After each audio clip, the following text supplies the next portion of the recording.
dolls, and welcome. If you know me from my first channel and subscribed from there, you know me as Dark Velveteen or Vel, but on here I'm Porcelain or Porcelain Fair, and welcome one and all to my second channel, my drag channel. Now, today we are doing a little get to know me, get to know my drag as I get into drag. I have a bin of makeup right over here, a makeup bag right over here, some wig caps, some other supplies, and just hope that this isn't shit. Let's go. All right, now I've gotten just the bag of makeup brushes I was missing. Let's do this. Let's see.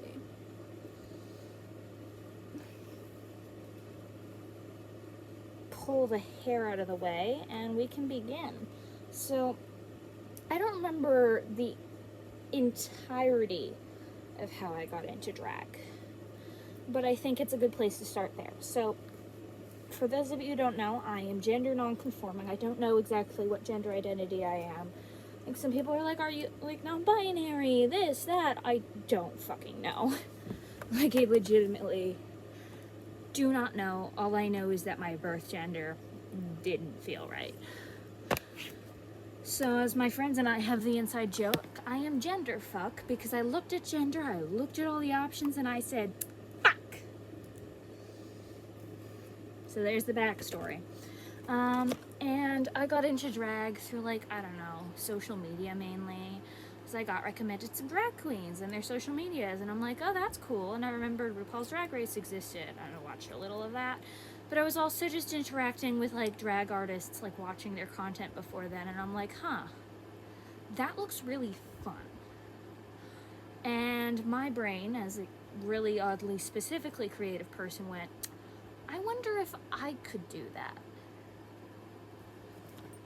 Right? And so, as I did, I got to doing makeup in my bathroom at 11 at night and going, I'm gonna do drag today. I think I started around like 9 or something, but I came down at 11 at night. My brows starting to be glued down and my first layer of foundation on. And my family and the people I live with, they look at me and go, what the fuck? Because it's 11 some odd at night and I come down, no eyebrows. Well, my attempt at no eyebrows, they didn't look good. And concealer on set because I hadn't gotten to set it yet. And so yeah, now we have a rule on the whiteboard at home. It says no gluing down eyebrows past 9 p.m. But you know, such is the life of an impulsive being, so. I really should have brought this up with me, but what do? I don't. Let's see. And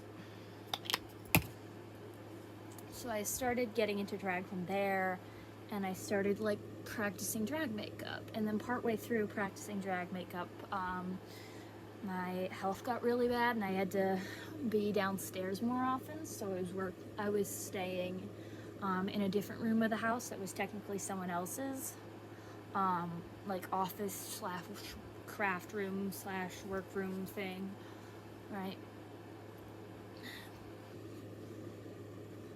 And so I was staying on the bed there because we had gotten a bed for like a sick relative. I'm not getting into that because that's not what this is about. This is about me and drag.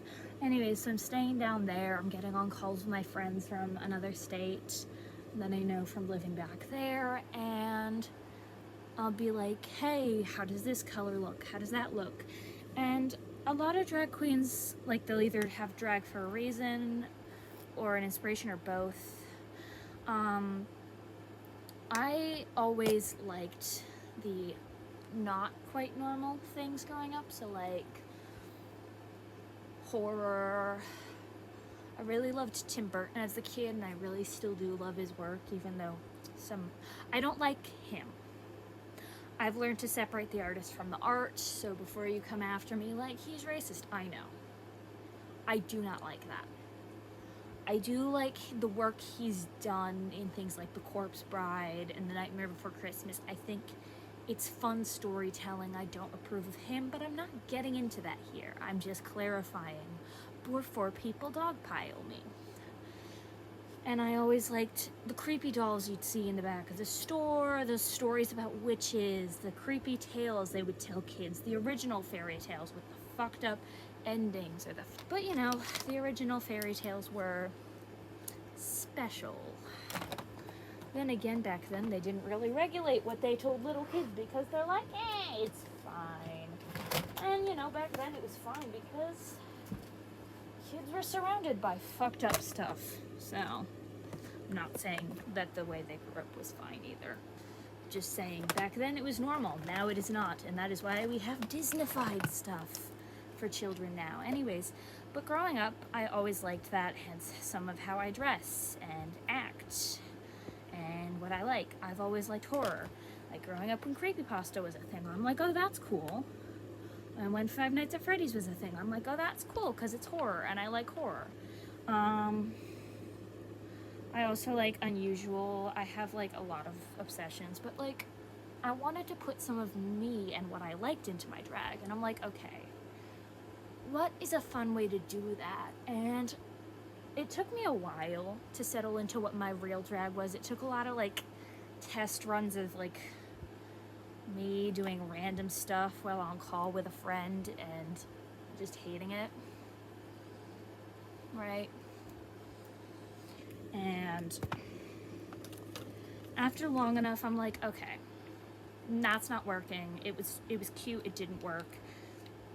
And so I got this idea, and I'm like, okay, I'm fucking pale. I'm white to the point where it's hard to find stuff pale enough for me, which is really funny. And so I decided, you know what? Why not make my drag name a pale joke? Which is how I get Porcelain Fair. There it is. Foundation. Put her back here. What did I drop? Now that we had that little intermission, let's get into this. Okay, we have foundation. We just need, where's my sponge? There it is. And so I get into drag and I'm like, okay, I want my drag to be a pale joke. So what I would want to do is I want to make myself even paler, and then this is like I was starting to put it all together at one time, and I'm like, okay, porcelain dolls, because I've always liked them. They're creepy, they're fun, and I can get behind that, and also they get these really fucking cute dresses, right? And so I'm like, okay, what if my drag emulates those creepy porcelain dolls you see in the back of a thrift store, right? Those creepy porcelain dolls that like very few people actually take home. Most of them look at it and go, get that thing away from me, or I'm not touching that. And I'm like, okay, yeah, I want to be that. I haven't gotten to the making myself paler yet. I still need to mix a foundation for that. I have a lot of things I want to do to improve my drag, and that's part of why I'm filming all this, is I want to be able to look back and be like, this is where I started and this is where I am now. I'm really glad I got to skip the phase of like figuring out what the fuck I was even doing with my drag. And if anyone's like, glue down your eyebrows, I've tried that. I can't draw brows for the life of me. I've tried to draw brows, and it also just doesn't look right with the look I'm doing. And if anyone's like, that's not enough makeup, trust me, there will be enough makeup. Gotta trust my process, because I do kind of know what I'm doing. So I want to just... This is not it. This is guidelines.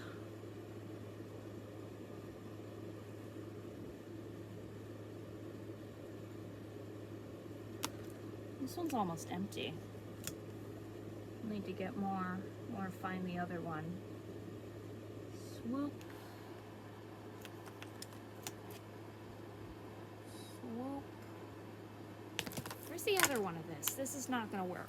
Anyways, and I get into it and I'm like, okay, I wanna emulate those porcelain dolls you see in the back of the thrift store that nobody really touches.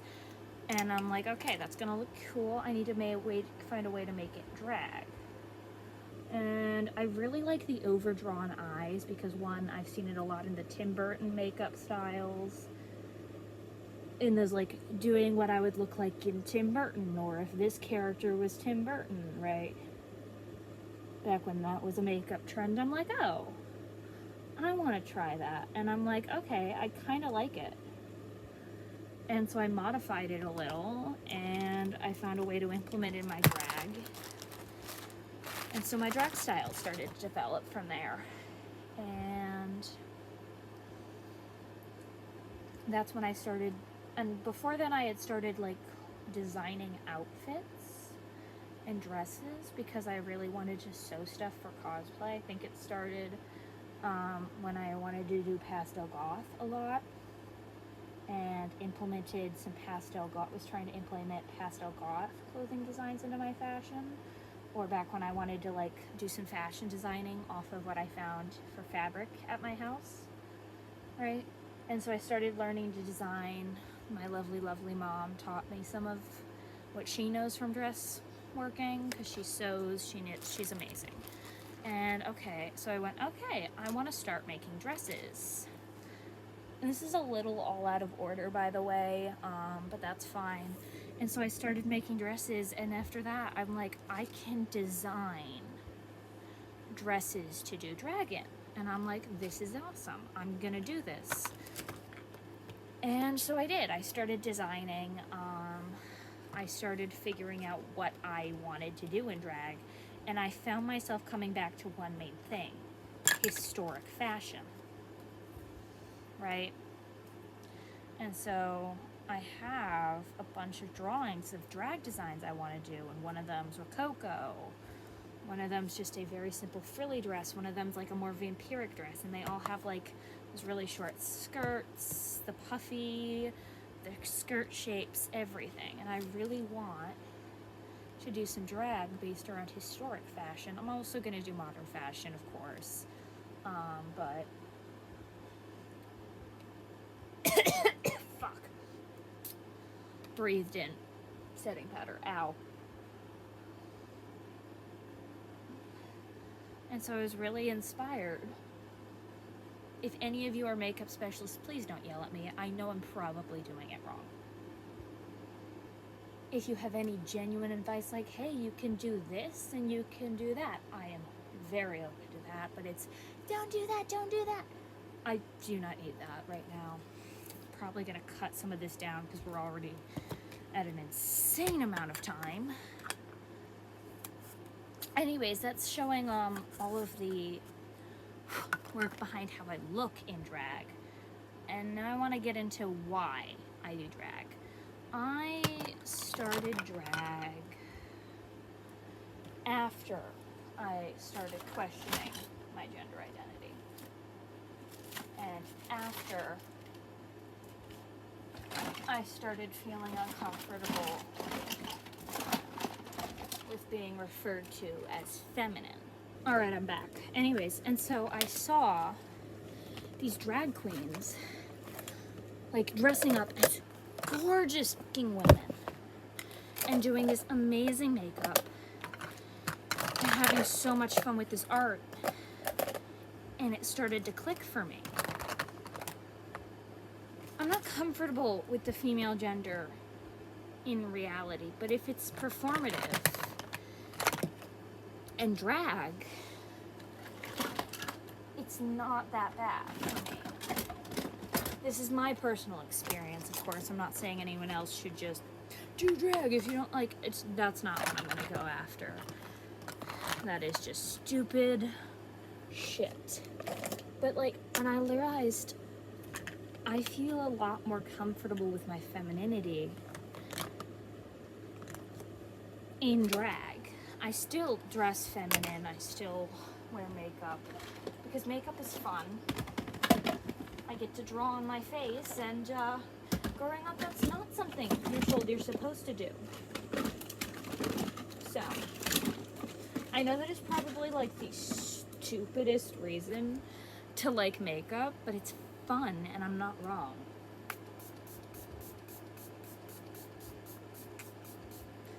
Anyways, this is fucking use. It's not giving me anything. What the hell? Anyways. And so I started doing more drag, and I'm like, okay, this might be something I do more than just a hobby. I want to do this for like more. And so I started practicing, and I started getting into it, and I'm like, okay, this feels nice, this feels comfortable, this feels safe. And so I started going into it. I started getting further into it and getting more serious about it. And I got more confident. When I got social media, I decided this is something I want to do. This is something I want to be part of how I present.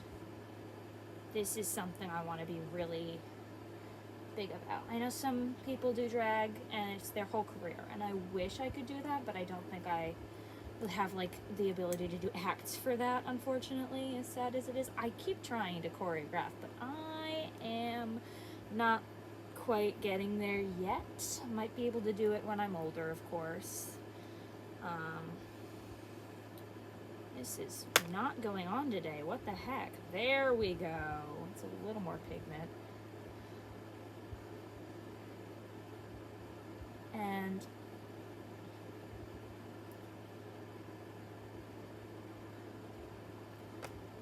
so I started doing drag, and I started getting more and more into drag. And after long enough, I felt really comfortable with it. I felt really safe. I felt like I built this little world for me where I didn't have to be scared of feeling feminine. I didn't have to feel like being called a girl was an ick, was something that made me so uncomfortable. And I really started to feel more comfortable in myself.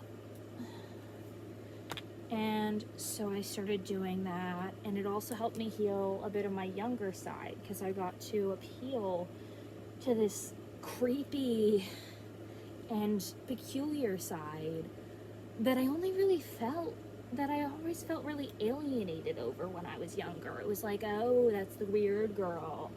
Oh, that's the weird kid. Oh, right? Like, I was always the weird one. I was always, oh, look at that girl. Why is she here? And I was like, ew, stay the fuck away. I didn't like that when I was younger. I didn't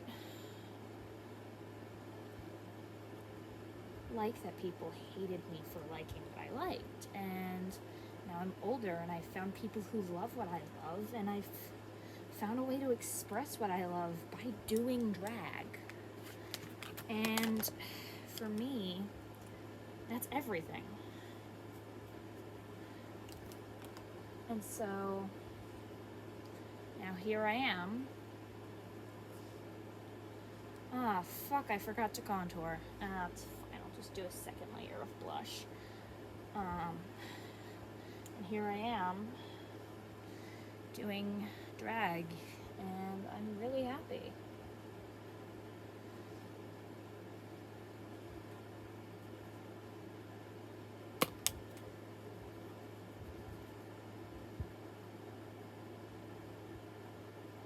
And yeah, I know this is a lot of blush, but I also want you to think of those porcelain dolls you see on the shelf. They have heavy blush. Right? They have this rosy cheeks, pink nose.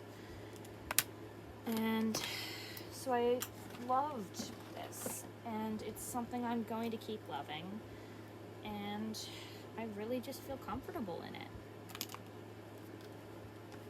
Anyways, now what you can expect from my drag.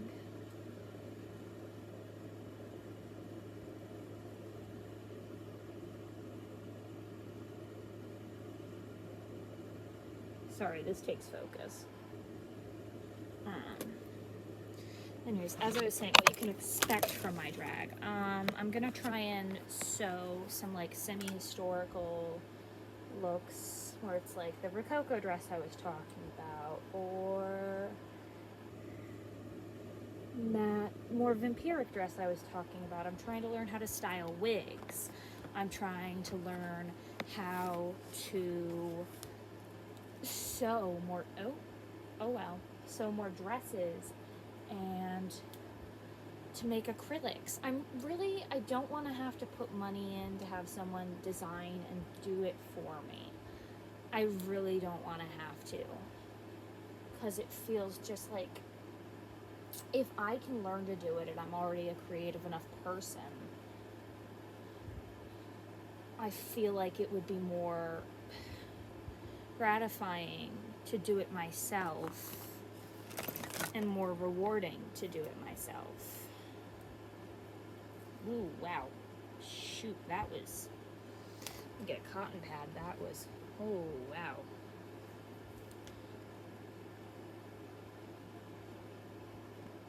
And so I started doing this, and I really... Where was I? Right, fuck, makeup. And so, you know, I really like historical fashion, bold makeup, and all of that. It's fun. It makes me feel, I don't know what the word is this, it makes me feel like a little more comfortable, I'd say, in my drag. Like, I don't know why, the times where I identify with my femininity is always in drag. It makes me feel more...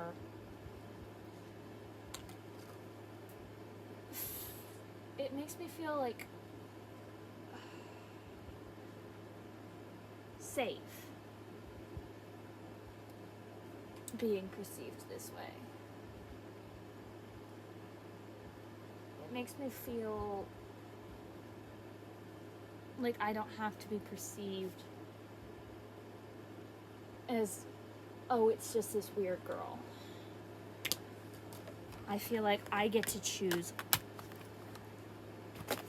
what I get to be to an extent. It's like, oh, it's not just, oh, it's this weird girl. It's just, oh, it's this funky drag queen.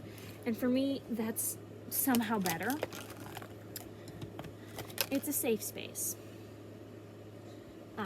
Just to put it very simple, plain, out the open, it's a safe space. It is a simple, easy, cut and dry, safe space. And that's a good thing. You do not want to see my makeup station, by the way. It is a mess. I don't even know why I mentioned this, but yeah. And so, you know, I got into drag, and it made me feel safer in my gender. It made me feel less uncomfortable with being considered a girl. Because I'm like, oh, you know, it's just performance. It's just drag. It's just me dressing as a girl. It's just me putting on heels and a corset. It's just me being this doll, this creepy little porcelain doll that I made up. It's just what I get to safely cosplay almost. It's a safe costume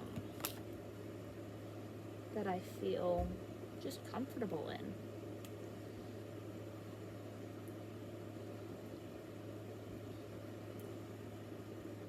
The annoying thing about doing drag on camera is you gotta wear more makeup for the camera to see it. So right now in the mirror, I can't tell if I look insane or not.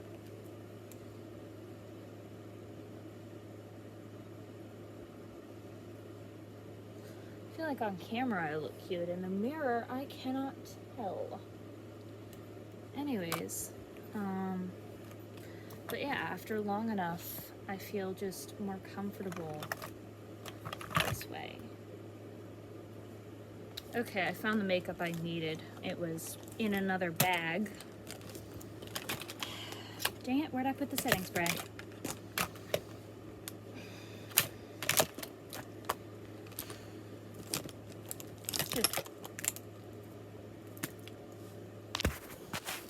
I love my workspace just being the equivalent of dump everything and pray.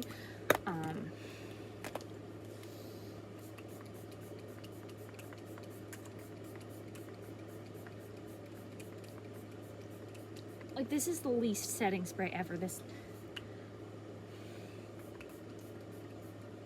barely gives me anything. I can barely get anything from this bottle. What the frick? Try not to say the F word too much because apparently YouTube's being weird about that. There. Boom! Okay. And like, just love doing drag like this. But anyways, what do I do in drag? I tend to, sometimes I'll get into drag and I'll go out and about. I personally like having a person with me while I'm out and about. Just makes me feel safe. I don't know. Makes me feel comfy. I clip some stuff doing eye makeup. But I really like drag. It always makes me feel like a safe space. So it's fun to get to share this safe space with other people, to get to share this journey of learning what I can do and how I can do it, and like sharing this journey of learning more makeup and learning to do more things and being able to explore that and build a community possibly off of it. But, you know, hopefully things go well. I'm just gonna keep doing my eyeshadow. I'm probably gonna cut to when this is done, just so you can see the end result. Okay, now I have the eyeshadow done. I'm gonna do eyeliner, I'm gonna do that. I'm gonna cut back so you can see the eyeliner, because this video is getting long enough as is. I'm gonna have to cut stuff as is, so let's get this. Okay, so I can't find my drag lashes for the life of me, which is really bad. So we're gonna have to pretend, which is a pain in the ass. Because I have these teeny little baby lashes, they're not gonna cut it. So I'm gonna finish my eyeliner and commit what a lot of people consider a crime in drag and not put on lashes because I don't fucking have them.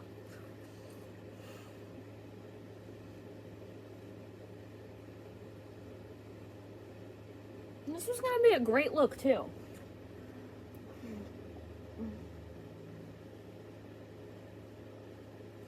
I'm sorry, I'm like so annoyed about this, but I think I may or may not have accidentally left my lashes at a rental in another state. So yeah, I'm fuming. And I can't be sure until I clean this entire fucking room. So yeah, I'm not happy. That's fine though. I'll figure it out. And now my lip liners have disappeared. That's great. I like this. Maybe they're in here. Yep, they are.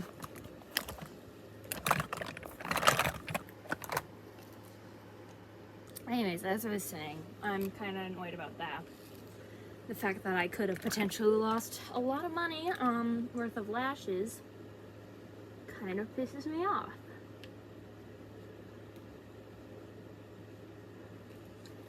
Call me crazy, but I'm not too happy about that one.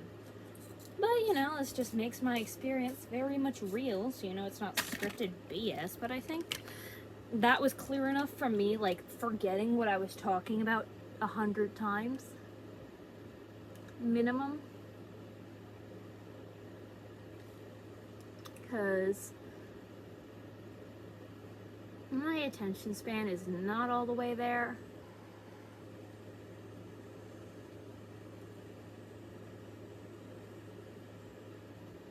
But you know,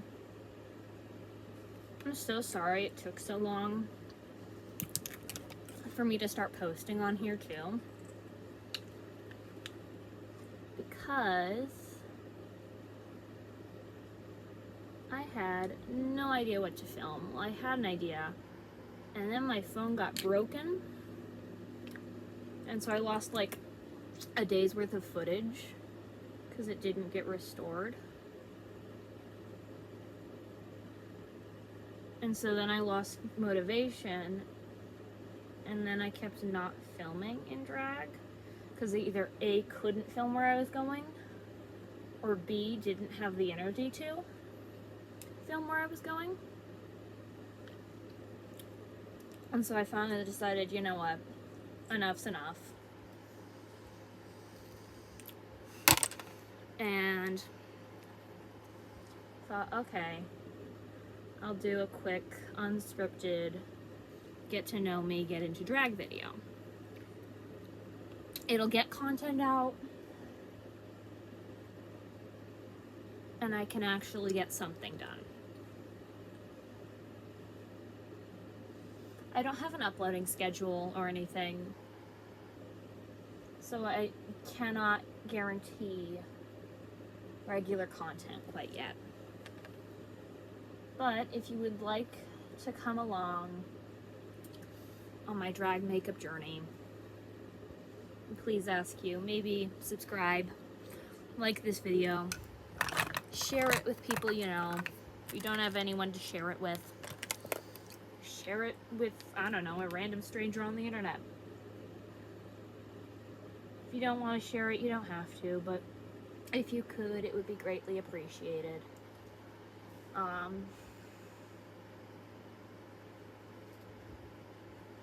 But yeah, I'm finishing off the look. After this, I'm probably gonna go put on my wig and my dress. Finished product will be on my Instagram. I am so sorry I do not have eyelashes. I don't know where they went. Till then, stay safe, stay healthy, and stay beautiful. Bye!